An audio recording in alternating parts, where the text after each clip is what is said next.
గత ప్రభుత్వంలో ఏ విధంగా ఏడుకొండల వాడిని వాడుకున్నారో, తిరుపతి దేవస్థానాన్ని దోయటానికి ఏ విధంగా ప్రయత్నాలు జరిగినాయో, దోచుకున్న వారికి ఏ విధంగా ఆనాటి ప్రభుత్వం అండగా ఉందో ఆలోచిస్తే ఇంత నీచంగా ఏ ప్రభుత్వం అయినా పనిచేస్తుందా అని చెప్పేసి బాధ కలుగుతుందని చెప్పేసి మనం చేస్తాము.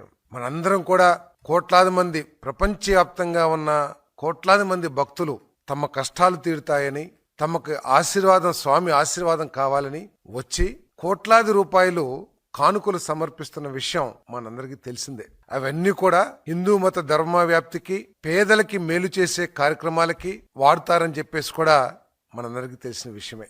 కానీ పరకామణిలో 100 కోట్ల రూపాయలు, అది ఫారిన్ కరెన్సీ, ఒక వ్యక్తి దోచేశాడనే వార్తే చాలా ఆశ్చర్యకరంగా, బాధాకరంగా ఉందని చెప్పేసి మనం చేస్తాను.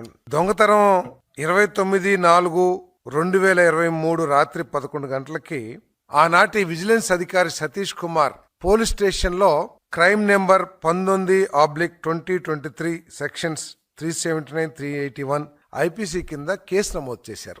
అంత పెద్ద కేసు. తిరుపతిలో దొంగతనం చేశారనే మాటే ప్రజలకి డైజెస్ట్ కాదు. అటు 100 కోట్లు తినేసిన కేసుని ఒక విజిలెన్స్ అధికారి పోలీస్ కేసు రిజిస్టర్ చేస్తే దాన్ని ఏ విధంగా ఆనాటి ప్రభుత్వం హ్యాండిల్ చేసిందో, ఏ విధంగా ఆ కేసుని మరి చర్యలు తీసుకుందో ఆలోచన చేస్తే నిజంగా అసలు ప్రభుత్వం ప్రజల చేత ఎన్నుకోబడ్డ ప్రభుత్వం చేసే పనా, లేకపోతే దోపిడీ కుట్రలు చేసే, ముఠా చేసే పనా అనేది ఆశ్చర్యం కలుగుతుందని చెప్పేసి నేను మనవి చేస్తా ఉన్నాను.